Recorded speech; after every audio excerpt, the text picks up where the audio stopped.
Hey guys, welcome back to my channel. So as always, before we get into the video, I just want to say a massive thank you to each and every one of you who have been watching, everyone who's been commenting, and everyone who has shared. I really appreciate the support, guys. I know the way I present my videos, I know that not a lot of people agree with what this is. A lot of people don't like drag. I get it, but just remember this is just a character for videos and character for gigs that I play. This isn't me fully everyday life. Um, because I noticed one of my videos there was a comment that someone's just put the word transgender, and by all means, obviously that is not an insult whatsoever, but the main difference between what I do and somebody who's transgender is at the end of the day, I can take this off. I'm fully aware that I am a man. I live my life as a man. Scylla is just a character. And I just wanted to really couple my love for drag with my fascination with true crime. And this is why this channel was invented. Um, So I just wanted to clear that up. Just as obviously, like I always start with, just a huge thank you to you all. To those of you who are new here, welcome. Thank you for giving me a chance. Um, and a special thank you to Craig Ford 1738 for the recommendation of this case. So this is one that I've never actually heard of, and the reason it got suggested to me. So Craig is a personal friend of mine on the outside, and obviously that's just his handle on YouTube. Pardon the bingo wing. Um, and so he knew about my fascination with cults. Um, and like I said, obviously this is a story that I had no idea happened. I had never heard of this. And my fascination with cults, it's mainly like the how people get indoctrinated so easily into them and why they're so easy to get into but really difficult to get out of. Um, and obviously the religious connotations that some cults hold. Now, I know there's a little bit of debate on whether or not the North Shields cult that Jimmy Prout was part of, um, there's a debate whether this was a cult or not because obviously it only had 5 members. When people think of cults, you think of things like Heaven's Gate, you think of Jim Jones and the People's Temple, in which there was like 1,000 members and 909 of them committed suicide over a period of a couple of days. Heaven's Gate, again, a large number of people ending their lives over a set consecutive number of days. But a cult can actually work with maybe 2 members, and as long as you've got someone that's there pulling all the strings, being very charismatic, being very manipulative, getting his follower or his followers to go out and do specific things and run their life, even down to the point of them having to go to the toilet, they have to ask for it, and everything's done set specific standards. That is a cult, and that can just work with a follower and one person, a follower and 2 people. So obviously in the press clippings that I could find, a lot of them were just saying obviously the group practiced cult behaviour, but to me and a lot of people online, this was a cult through and through. It's just didn't get the recognition and the word out there to be anything bigger. Now, obviously, in a lot of videos, a lot of true crime videos, we like to start with talking about the victim in this case. But I wanted to speak about Jimmy a little bit later on. So first I wanted to start with the leader. and how this cult came about. So, we start off talking about Zahid Zaman. Now, he was one that I really struggled with finding any sort of background information on. And I find that a lot with a lot of British cases. It's really difficult to come across certain information. What I do know about him is that he was born on the 19th of December 1973. The next 30 odd years of his life, up until then, it's clouded in mystery. But in 2003, so aged 30, Zahid is living in Sheffield. And while here, he was described as a conman. He lived his life just basically cheating every system that he could. He would elaborate stories about supposed wealth. He was very rich, and he had this really high up, well-paid job. And you won't be surprised to know that this was all a lie. Like, Zahid lived his life cheating the benefit system. In the UK, I don't know whereabouts in the world that you guys are watching this from. You might have a different word for people like this. We usually refer to people who tell tall tales such as a good job, and in reality they don't have a job or have a really low paid job. We refer to them as Billy Bullshitter. But obviously, if you're in America or Australia or whatever, you might have a different term to refer to these people. But in the UK, we refer to them as Billy Bullshit or Billy Bullshitter. So, around this time, 2003, 2004, Zahid reportedly has a very serious car accident. And this left him with a really serious head injury, and he said that it left him with limited movement and meant that he had to become a wheelchair user. And he goes out and he gets himself this motorised wheelchair. I believe the NHS would have paid for that. And he got told that he would have to use this wheelchair for the rest of his life. Now, you won't be surprised to know that what I previously just told you, Zahid had no use for this wheelchair. He did not need it at all. There's serious doubts on whether or not this car accident actually happened, or if it did happen, if it was as serious as he's made out. I am aware of obviously some wheelchair users. They have a wheelchair for certain parts of their life, for their mobility. In some situations, they are very mobile. They can get around, but because of certain health conditions, it just limits what they can and can't do. So the wheelchair is there for those days when their mobility is a little bit limited. Zahid is not one of these people. Zahid has no use for this wheelchair. That could help someone who genuinely needs it. Zahid is a benefit cheat and wanting to use this for his own personal gain.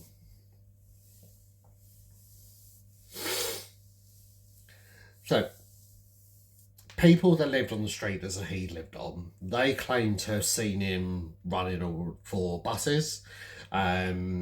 He could walk unaided for miles. Others claim to have said that Zahid would go up to him, inciting fights, inciting arguments, and if they got a bit angry and raised their voice, he would literally just spring out of the wheelchair ready to fight them. And unfortunately, this was before the day and age of everyone. I mean, obviously, camera phones were literally just coming into the forefront. Whereas nowadays, everyone would just whip out a phone and it'll be all over TikTok. Going back 20 years ago, camera phones were incredibly new. I think back to when my mum got her first camera phone, and the quality of pictures compared to what now, it was questionable. Let's just leave it at that. Also in mid-2000s, he begins using another really new phenomenon, which was dating websites. So 2005 we're now in, he's 32 years old and he's scouring around various dating websites. And again, this was incredibly new. Not like it is today where there is literally a website for everything. You would have had maybe 2 or 3 options at this point in time in 2005. Um, he just basically continued to tell these tall tales about his life. And even on his profile picture, he had superimposed a picture of himself sitting in front of solid gold bars to make it look like he was really wealthy. Obviously, I'm laughing because of the absurdity of it. That he actually sat there and done all this, not for obviously what we are going to be talking about, and probably not for the people that he. Because obviously we're talking about catfishing here. Obviously, catfishing wasn't a term that we used back in those days, back 20 years ago, but this is essentially what it is. I'm not laughing about the people that probably fell for this. I'm literally just laughing how absurd and how much effort that he put into doing that kind of thing. So he then connects with a woman called Kay Rayworth. So Kay was born on the 10th of November 1960, so she was 45 at this particular time. And she lived in North Shields, so just outside of Newcastle, so around 132 miles away from where Zahid was living. So Kay, she had previously been married twice before, and she actually had 2 children from that first marriage. And she was described initially as a really happy, cheerful person. She was known to regularly attend her church. She sang in the church's choir. But following her second divorce, she sort of become a bit more withdrawn as she had a real tough time with her mental health. And this is what her friends believe led her to using the dating sites. And this is where she connects with Zahid. Now, their relationship mainly is an online relationship, and that is up until December of 2005. So, Zahid asks Kay, just out of the blue, whether he can come and live with her. And Kay agrees. So it's not said where the money come from, but Kay said that at this particular time, Zahid then pays off £20,000 off of her mortgage. Kay said that at first everything was, absolutely great, everything was fantastic, but slowly over time he begins dictating to her on what she can do. Very, very classic signs of coercive control, and what we later establish as Zahid's cult. He pressured Kay into converting to Islam. So what I do know about him is that he grew up as a Muslim, and he wanted her to. Obviously, we all say convert, but the word that they would use would be revert. I spoke about that on my Samantha Lewthwaite video. So for the purpose of this, I will be using the word convert, but revert would be the word that they use. So, like I said, he wanted her to convert to Islam, and she had no interest in doing this. She didn't want to do this. And he, on one occasion, after one of these exchanges, he was actually seen hitting Kay with a stick. Now, this control resulted in Kay eventually losing contact with her children. So, with this new level of control, he becomes physically abusive towards Kay. He gets out of his wheelchair quite often. He spits in her face, and he eventually begins resulting in hitting her with a hammer. And so he blamed this on Kay and of the car accident. So again, very, very classic of coercive control. It's not their fault, it's the person that they're hitting, it's their fault. And it's like,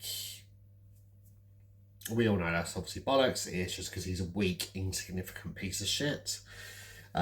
Just call it what it is. And I apologise for a little bit of unprofessionalism there. But I live my life black and white. I call it out what it is.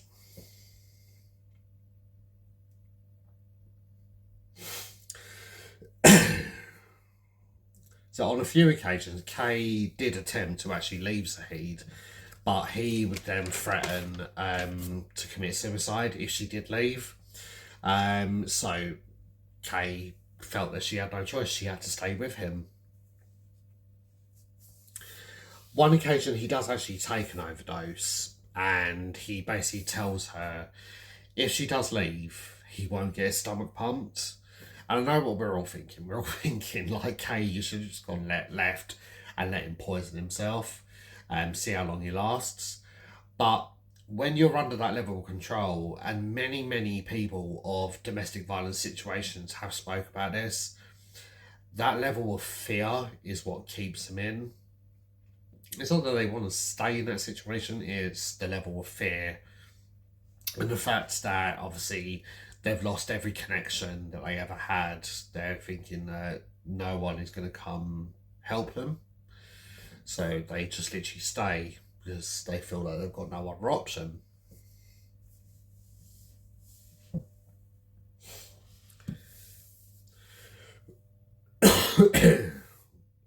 So another of Zahid's fantasies that he used against Kay was that he had to stay for protection.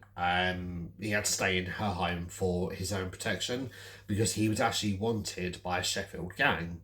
And this resulted in him having to wear a bulletproof vest on a day-to-day basis.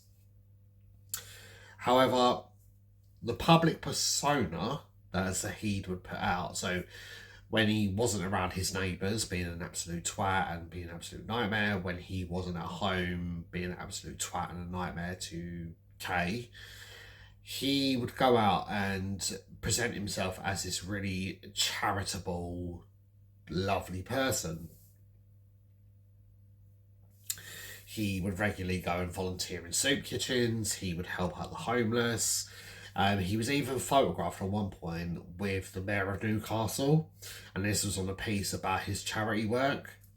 Another article was written about how Zahid had found a neighbour's missing dog. And as we all do, when pets go missing, we always offer a cash reward.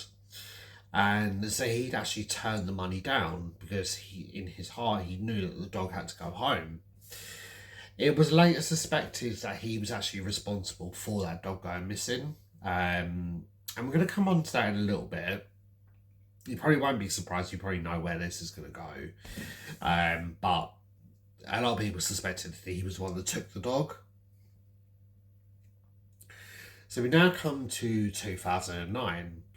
And Zahid is on Facebook. He's going through various pages and he ends up connecting with a woman called Myra Wood. So Myra was born on the 29th of October 1966. She was in a similar situation as Kay was when she first met Zahid. She had just gone through a divorce. She was feeling a little bit lonely. She's obviously feeling a little bit vulnerable at the time, and this is when she connects with Zahid. So Zahid's being incredibly flattering towards her, and literally within weeks they meet up, and Zahid is now dating Myra, but also dating Kay at the same time. And similarly, she said it wasn't that long that she started getting the same treatment as Kay. He turns quite abusive and quite nasty towards her because of her refusal to convert to Islam. And not long after, she ends up moving into Kay's home at the bequest of Zahid. He then meets a 19-year-old girl called Anne Corbett. So she was born on the 8th of November 1990. Now, Anne was said to have had some learning difficulties.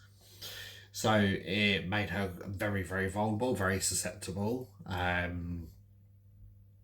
she was experiencing homelessness at that time, and Zahid meets her while he's doing his little fake charity work and pretending to be the pillar of the community, and meets her while he's doing some volunteer work at a soup kitchen, and he just basically offers Anne a place to stay.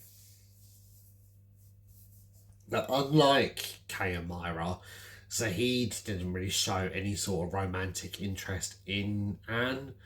I'm not sure why not. I suspect it was to do maybe with the age difference. Because obviously Zahid at this point would be approaching his 40s, and obviously, like I said, she was only 20. And or from what I gather and what I've read about Zahid, I believe it's more due to the fact that he knew that Anne was probably a little bit more easier to manipulate and do what he wanted than what Myra and Kay were. And there's no disrespect to anyone with learning difficulties. I've got people in my family that have those conditions. But from what we do know, and obviously many of you will know, sometimes there are predators who do prey on that vulnerability, and these are very vulnerable people.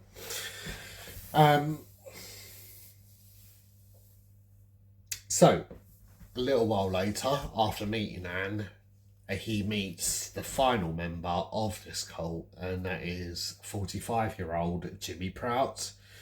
So Jimmy was really difficult to find any information about his background, like even more so than Zahid. I couldn't even find a date of birth. All I know is that he was born in 1970. Jimmy, like the others, he was vulnerable. Just like Anne, he had his own learning difficulties. He was also experiencing homelessness. So he had at one point been in a marriage to a lady called Mandy Carter, and that marriage had produced 2 children. But the marriage had broken down, and Jimmy ended up living on the streets. What I do know is that Jimmy was just basically described as a gentle giant. He had nothing against anyone. If anyone was to start a fight with him, he was more initiated to run away than what he would to stand up for himself. So again, unfortunately, Jimmy falls prey to Zahid, because Zahid, being a predator, he senses out that vulnerability. Jimmy was the 6th of 8 children growing up, and he said that his father was quite absent from his life. His mother said to have struggled with her own mental health issues, and this resulted in Jimmy and his siblings being placed into foster care. But throughout his life, throughout everything that had gone on, the foster care situation, the ending of his marriage, finding himself homeless, Jimmy always had a really upbeat and energetic personality. So late 2009, he meets Zahid in the soup kitchen, and Zahid offers him a place to stay like he did with Anne. And however, Kay's house was too small to fit 5 adults in. So Zahid convinces Kay to buy a property, and just so happens that a few houses up on the road, so Kay lived on a road called St Stephen's Way in North Shields. She lived at number 35. Number 75 became available. So Zahid convinces Kay to buy number 75 for Myra, Anne and Jimmy to live there, and him and Kay remain at 35. Now, not long after moving into number 75, Jimmy and Anne then begin a relationship. They start seeing each other, start having romantic feelings for each other, and this is sort of where the cult tactics start to take place. So the three members are forced to cut off anyone remaining from their lives. So siblings, parents, friends, extended family. Like they can't have anyone. So he dictates what the group can do, even what they think about. He tells them, "Okay, you can't think about what you're having for dinner tonight." This is just an example, but so he's saying, "Yeah, you can't think about what you're having for dinner tonight, but instead, think about what we're all having for dinner tonight." You know, something just as benign as that, but they couldn't think for themselves. Kay and Myra, they actually become his sort of henchwomen and they become his enforcers. So their main role is to keep a watch on Anne and Jimmy, and anything they think it falls out of line of what they're practicing, what Zahid particularly wants, because they are obviously in a relationship with Zahid, they have to report back to Zahid everything.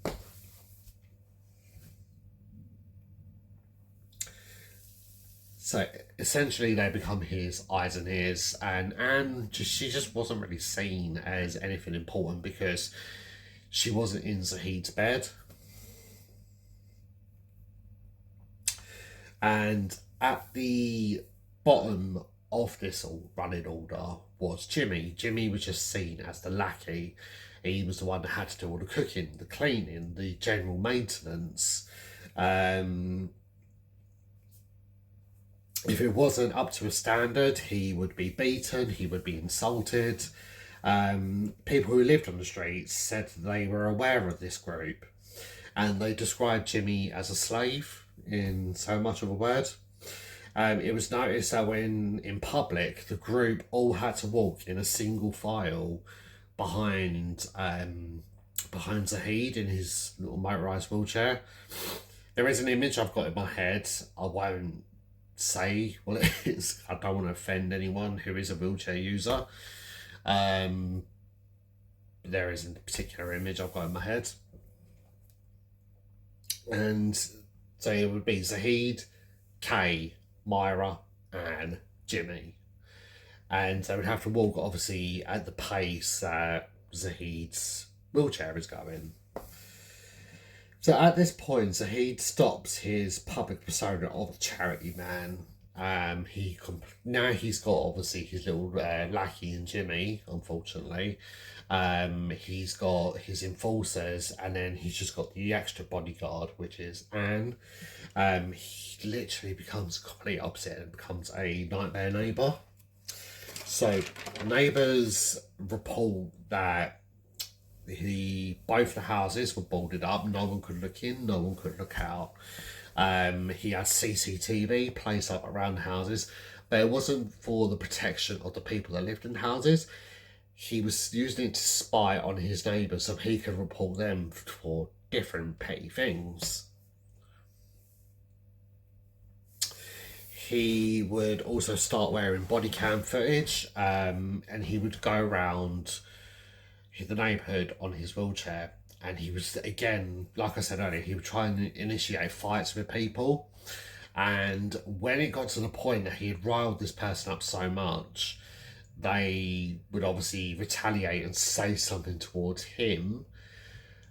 That's when he would flick on the camera and start filming, so make it look like the person was verbally assaulting him. He again was seen going around on his wheelchair, purposely knocking over people's wheelie bins. And when he was confronted about this by one particular neighbour, he just basically said, like, fucking deal with it. When obviously the street was just literally just covered in rubbish. When it came down to nighttime, he still didn't stop. He was pretending to be carrying out certain duties, but he was literally just standing there with a hammer and banging it on the wall at all times of the night.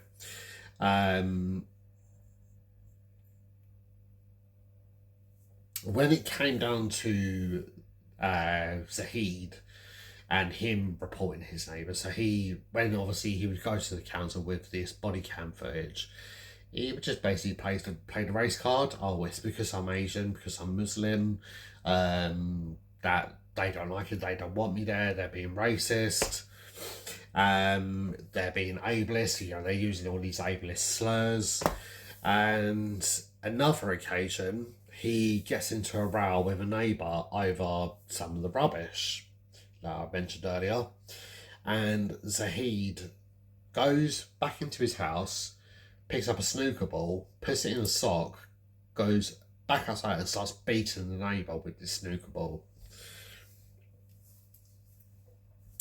And this one, how he managed to initially get away with this, he applies to claim even more benefits through the council and for these disabilities that he's claiming to have. And luckily the council, they refuse this. They say, like, no, you get enough from us. But this isn't good enough for Zahid. So he actually forges a letter which is full of incredibly racial slurs and ableist slurs. He's got the official council's logo at the top as a banner.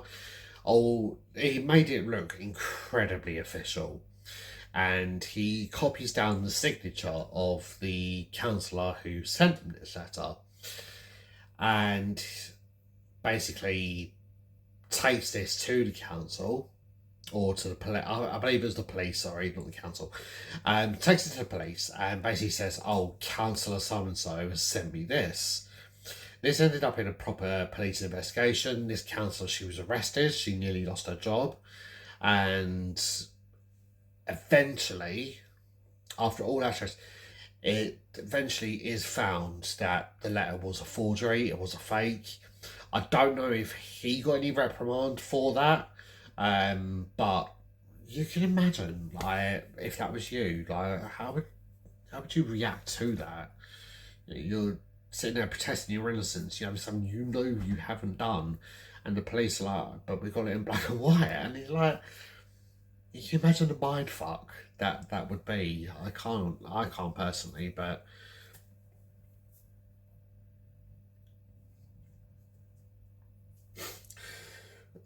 on another occasion, a neighbour accidentally kicks a football over to Zahid's garden.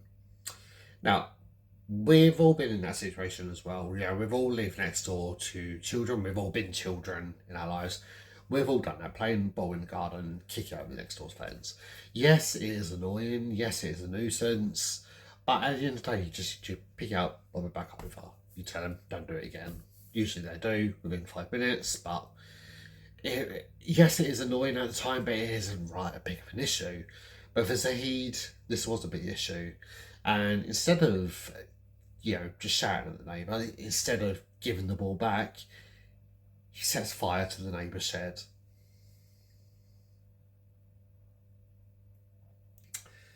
Over the next few years, the cult members, they begin becoming really, really scared of Zahid.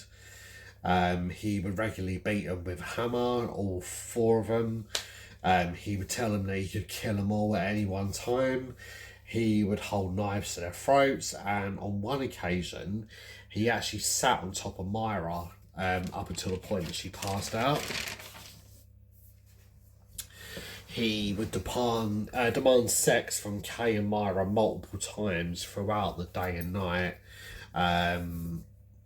He requested that Kay and Myra drank his urine because it would give them added health benefits.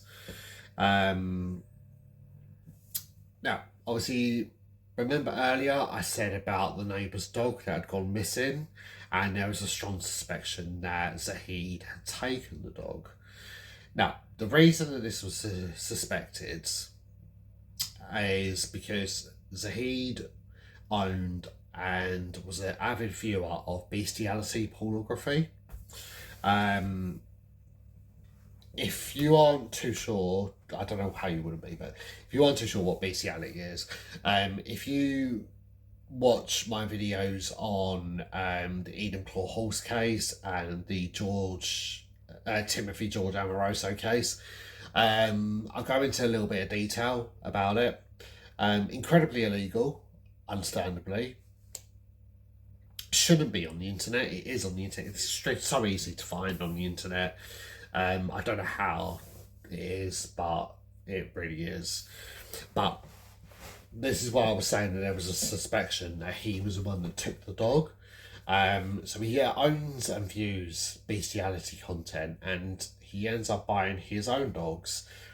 And he actually requests that both Myra and Kay have sex with the dogs. They both refuse. And up until this point, and so this is where my sympathy with Myra, Kay, and Anne, it ends. At first, I do feel sorry for him, but then obviously as we go on, we see that when it suits them three, they refuse to do certain things that Zahid tells them to do, but only because it suits them. You know, they don't want to have, understandably, no one does, unless you're sick in the head, but no one wants to have sex with a dog, understandably, but because it suits them, they're saying no. But Jimmy didn't get that lucky. Jimmy didn't get that luxury to say no to this request. 2015, the abuse towards Jimmy, it just completely escalates. So he's still seen as the shit on Zahid's shoe. And in the autumn of 2015, and she actually is given permission, I don't know why, but she's given permission for her brother to come stay in the house. So his name was Ivan. And it said that Zahid absolutely despised Ivan in the end, because Ivan was someone who Zahid couldn't control. So Zahid initially wanted Ivan to join the cult. Ivan saw what was going on, and he was like, no, absolutely not for me, don't want it. And from that point on, Zahid absolutely despised him and basically ended up forbidding Anne from having contact with him.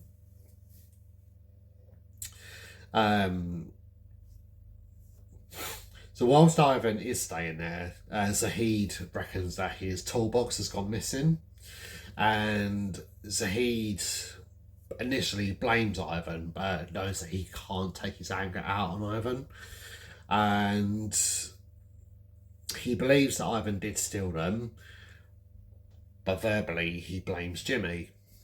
And Zahid and the other three women, they begin beating Jimmy on a daily basis. This is what I'm saying about, you know, the women say no to certain things when it suits them, but Jimmy just does not get that luxury, and they join in when it suits them. So he gets daily beatings, they egg each other on who can go the furthest, and Zahid would eventually take a step back and watch as the three women kick shit out of him. This carries on for a matter of weeks, and Zahid eventually buys new tools, and he uses these tools to aid and abet the beatings. They restrict what Jimmy is eating. They force him into a weakened state to stand in a corner for hours and hours and hours of a day. Very, very similar to, I think it was Arthur Labinjo Hughes, the little boy that this happened to. Very similar. He had to be made to stand in a corner for, like, I don't know, 18 hours a day or something, and end up losing a lot of weight because of the restrictions of food. And Jimmy, he's posting images on Facebook of his injuries, you know, and it's so evident the amount of weight that he's lost. He looks like a bag of bones, and he's posting things like, my cheek hurts, my shoulder hurts, my mouth hurts. He's basically begging for help, and no one comes and helps him. And Anne, his supposed girlfriend, she just likes all of these posts that Jimmy is putting on Facebook. And no doubt she probably run her little fat ass over to Zahid, who's sitting on his fat ass, and tells him about this. And this is probably another thing for Zahid to take out on Jimmy. Now, eventually, one of these beatings gets so bad that Jimmy is taken to hospital to seek treatment, but he's accompanied by Zahid. And Zahid does all the talking to the doctor, so Jimmy's not allowed to talk, and Zahid answers all the questions. Doctors, they notice the bruising, they notice the cuts, they even notice stab wounds in Jimmy's chest, and yet nothing gets done. And we're going to come on to that a little bit later on. When asked about the injuries, Zahid says that Jimmy had been in fight with a gang. Now, towards the end of 2015, so we're now going into 2015, so end of 2015, going into 2016. The abuse, this has been going on for months, almost up to a year, and it escalated to them basically taking it in terms of strangling Jimmy. They take out glass bottles, they smash it across Jimmy's head. They would stand on him up until the point that he would stop breathing. And Zahid then escalates the torture further, and he decides that he's going to remove Jimmy's teeth. So he gets a pair of pliers and he's pulling on the teeth, and he manages to forcibly remove some of Jimmy's teeth. Some of the teeth he couldn't, so he gets out a chisel and a hammer and he starts knocking them out.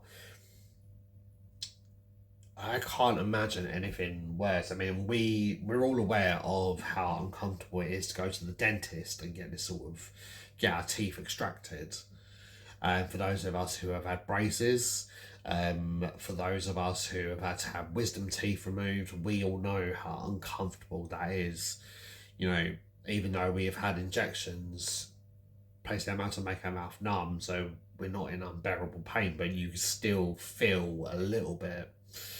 And even when you chip your tooth or you expose a nerve, you know how intensely painful that is. Poor Jimmy, he had none of that. He was not given the luxury of having any sort of pain relief. I can't imagine what the pain must have been like for him with this, especially having your teeth hammered on.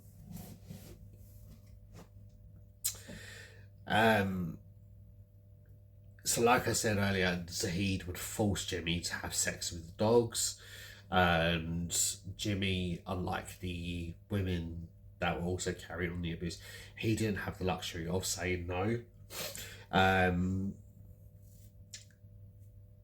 And after all of this still isn't enough for Zahid. And one day he announces to the group that he wants to forcibly remove one of Jimmy's testicles. So the group are fine. They go along with it.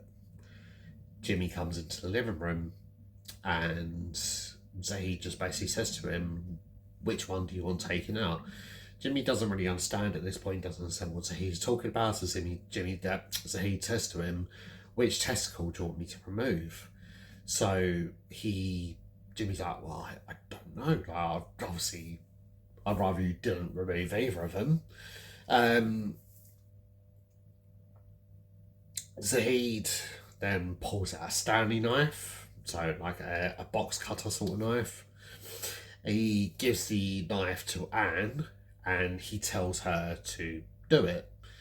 And she refuses. She doesn't want any part of this. You know, like I said, because it doesn't suit her, she says no. So Zahid takes the knife and he tells Jimmy to take his trousers off. Jimmy feels that he's got no choice but to comply. Zahid slices into his scrotum and cuts out one of his testicles. He then takes it into the kitchen, pops it in a pan of water, and he boils it. And a few minutes later, he comes back and he forces Jimmy to eat one of his own testicles. And the three women, Kay, Myra, and Anne, they just stand there and laugh. They just stand there and laughing at him, and they're asking Jimmy, "How does it taste? How does it taste?" And it was later found that during the investigations, that Jimmy had been taken to hospital up to this point 17 times. And each of those 17 times, Zahid was doing all the answering. Doctors just discharged him.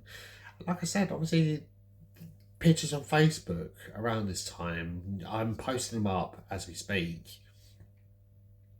You can see the shit that's going on. And the doctors are blinded and not suspecting anything, so they just return him to this thing 17 times. And each and every time they're getting told Jimmy has done this to himself, and they just accept this and go along with it. So on the early hours of the 9th of February 2016, Jimmy is lying awake. He's screaming in pain. You can imagine after months and months and months of this unbearable torture, you can probably imagine how much pain this poor guy was in. And, you know, instead of feeling any kind of sympathy towards him, knowing that they were part of this, Jimmy's pain is just, it's annoying. Anne and Myra, they're getting pissed off with him. So, 5 a.m, Myra sends a text to Zahid, and this text says, "That bastard had me up all night." And Zahid tells her that he and Kay would be over to deal with Jimmy. So Zahid and Kay arrive. They instruct Anne to gag Jimmy with a pair of trousers. And she goes ahead and does this. She wraps a pair of trousers around Jimmy's face. And it does muffle Jimmy screaming. And Kay and Z, they go back to number 35. Myra and Anne, they go back to bed. And Anne had tied the trousers so tightly around Jimmy's face that he obstructed his breathing. So he obstructed his nose, obstructed his mouth, and he ends up suffocating. So Myra, around 6:30 a.m, she returns back to the bedroom. She's coming to check on Jimmy, and she finds that he's not breathing and he's got no pulse. Jimmy was just 45 years old when he died. Never got to see his children again. Never got to see his family again. Never got to have a chance reconciliation with his ex-wife. Never got to get his life back on track.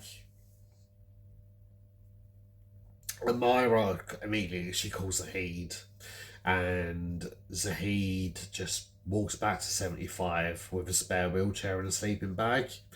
And the idea is that they were going to put Jimmy into the sleeping bag in the wheelchair and just dump him in a waste ground somewhere. And so he thinks this is like an incredible idea, that he's going to get away with everything. Not thinking about, obviously, the clear evidence of the abuse that Jimmy's body has been put through.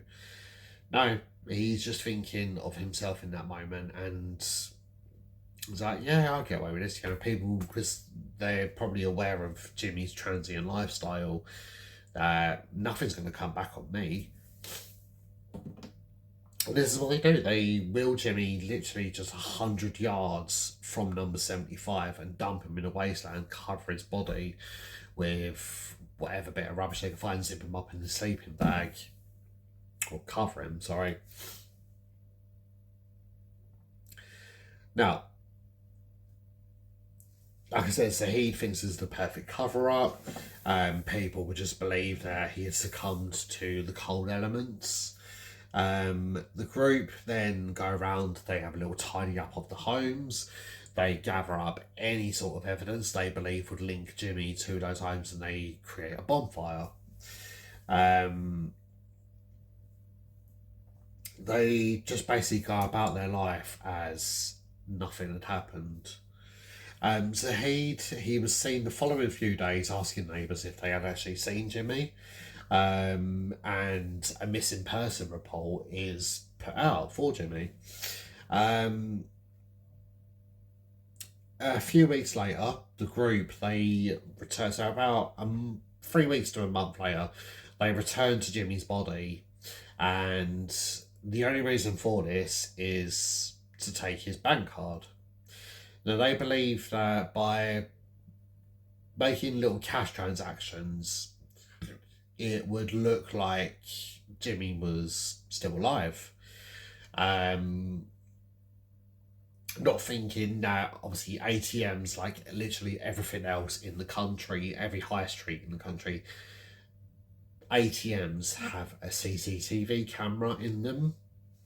How they thought they were going to get away with this one, I do not know. But they literally just go back to Jimmy's body and take his bank card and just continue to leave him there. And around a few weeks after this, so around 6 weeks after Jimmy's murder, and she's really, really struggling with her guilt, as she should be. And Zahid believes that she's gonna dob them all in. So he thinks to himself, well, I'm gonna get there first. So he drafts up a 3-page confession and signs it under Anne Corbett. And she suspects that something's going on, so she ends up going on the run. And Zahid calls 999 and tells them that Anne had killed Jimmy, and now that he himself was in danger, Anne was going to go and kill him. However, eventually the officers, they smell a rat. They know that something else has gone on. Eventually, obviously, took them long enough, took any of the emergency services long enough. But they think, okay, why would this girl leave a 3-page confession with the person that she's threatening to kill? It just doesn't make sense. They knew that there was more to this. They very, very quickly arrest Zahid, Kay, and Myra. And they eventually managed to track down Anne, and she's arrested. Now, during the interviews, the 4 of them, they all turn on each other immediately. They're all blaming each other for Jimmy's death, the mistreatment of Jimmy. And eventually she cracks up and she gives a full and frank confession of everything. And she even takes them back to Jimmy's body. Now, sadly, because now 6 or 7 weeks have passed since Jimmy had died, his body obviously had been exposed to the elements and the cold weather going into warmer weather with winter to spring, and obviously wild animals had come and predated on the body. He was in an advanced state of decomposition, but they could clearly see the toll that the body had been put through before death. Many of the stab wounds were still visible. They could obviously clearly see that his scrotum had been cut into. They could see the attempts of the healing process of the incision in the scrotum.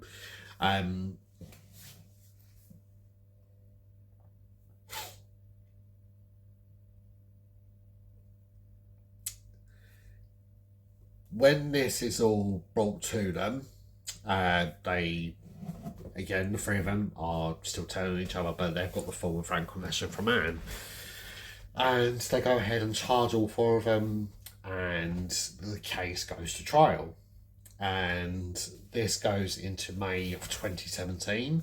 The 4 stand trial. They all plead not guilty, despite A, Anne's confession, B, the proof on the body, and see just the amount of evidence that, because I doubt any of these were that clued up about forensics, and the house is probably lit up like a Christmas tree, but they all confess not guilty. Particularly Zahid, he's leaning in on his disabilities, and again, he's trying to pull the card that the police and the prosecutors are being ableist, they're being racist and whatnot. And it's like, no, you're just a lying, murdering piece of shit, and they know that you're a lying, murdering piece of shit. It's nothing to do with your race, because guess what? White people murder, black people murder, Asian people murder. It's nothing to do with your race. It's just the fact that you have ended someone's life in the most grotesque and inhumane way possible. You cannot just sit there and talk absolute bollocks. It's so clear. It was so clear just reading this that he had done it, let alone actually being there in person. So Anne finally, after 2 weeks of the trial, she finally stands up and she finally tells the truth. And I don't believe at this point, I don't know if it was actual guilt or just the fact that she thinks that she's probably going to get off a little bit lighter, because she's going to play on her vulnerabilities, and she's going to be seen as somewhat of a victim in the eyes of the law if she puts all the blame on Zahid and the starting of this cult. So the prosecutors, they did argue that Zahid was the ringleader. They said that what they did to Jimmy belonged in the Dark Ages. They concluded that it was Anne, rather than Zahid, that did deliver the final blow that ended Jimmy's life. She was the one that was responsible for the trousers around Jimmy's head. Now, when the jury come back from deliberations, it's not said how long the deliberations lasted. I'm hoping it was literally just, they go in, they're like, oh, let's just wait around for, I don't know, half hour, let's have a sandwich, go back in. I really hope it was that quick, because it was so obvious. It was like, there was no doubt that it was guilt. When the jury come back from the deliberations, they found Anne Corbett guilty of murder. She was sentenced to 27 years imprisonment. Zahid's a man. He was found guilty of murder, and he had to serve a minimum of 33 years. Both Kay and Myra, they were found not guilty of murder, but they were guilty of allowing the murder to happen, to being witness to the murder and perverting the course of justice. And they were sentenced to, well, Kay was sentenced to 12 years and Myra 9 years. I don't really know where they went for 2 different sentences, or 4 different really. Why Zahid was given 33 years for murder, but Anne was given 27. I'm assuming that they did take into consideration her vulnerabilities, but at the end of the day, I believe that all 4 of them should have been culpable at the end of the day. Because like I said, the women all said no to certain things because it suited them, but Jimmy wasn't given that luxury. Now, in review of the 17 foul chances to save Jimmy, it was just the usual, and it won't surprise you, it was just the usual lessons will be learned. And it's like, when? Because you think about every sort of time that this crops up about the police and their failings, hospitals and their failings, particularly in the amount of child abuse cases that there have been, and I can count on both hands really, thinking way back to Victoria Colombier, all the way to the more recent ones like Arthur, that I mentioned earlier, Star Hobson, the ones that are literally happened in the past couple of years. All of them got fouled all of them have always said lessons will be learned, but when are these lessons going to be learned? Now, after obviously the sentencing, there were a few TV documentaries about this. I try and steer away from the documentaries. I try and get as much information as I can online. Sorry, using I've got a bit more resources than what I used to be able to do, and many of Jimmy's family took part in these documentaries. So his brother said that he had to wait quite some time for him to be able to actually bury his brother. Well, he was cremated and he had to wait for quite some time to bury the ashes. But his wife, ex-wife Mandy, so she expressed a lot of guilt herself for ending her marriage to Jimmy. And the guilt shouldn't lay at Mandy. I don't know if this will ever reach her. I don't know, but I think we all agree that the guilt shouldn't be on her head.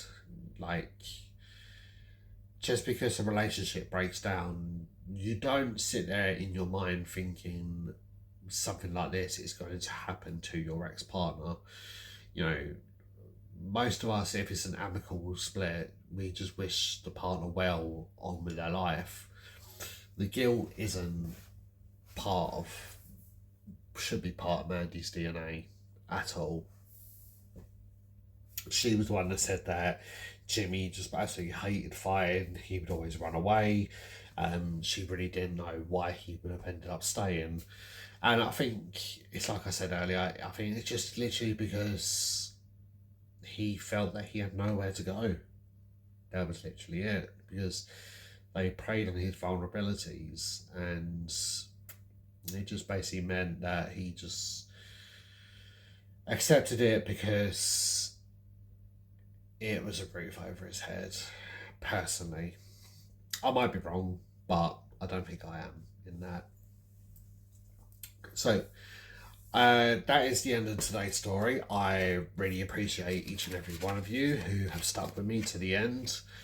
It's quite a shocking one. I really appreciate you, Craig, for giving me this video. So obviously you've got a busy few weeks, so the next True Crime Stories with Silhouette is probably going to be another few weeks. But I really, really appreciate each and every one of you for giving me the chance, for watching.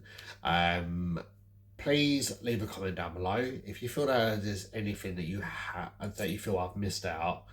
Please let me know down below. I really appreciate each and every comment.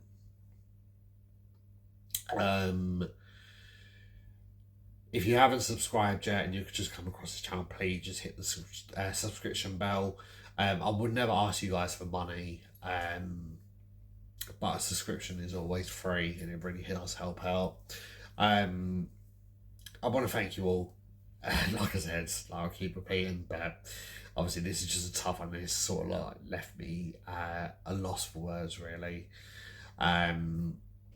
So I hope you all stay safe, and I'll see you guys very soon for the next True Crime Stories with Silhouette. Stay safe, guys.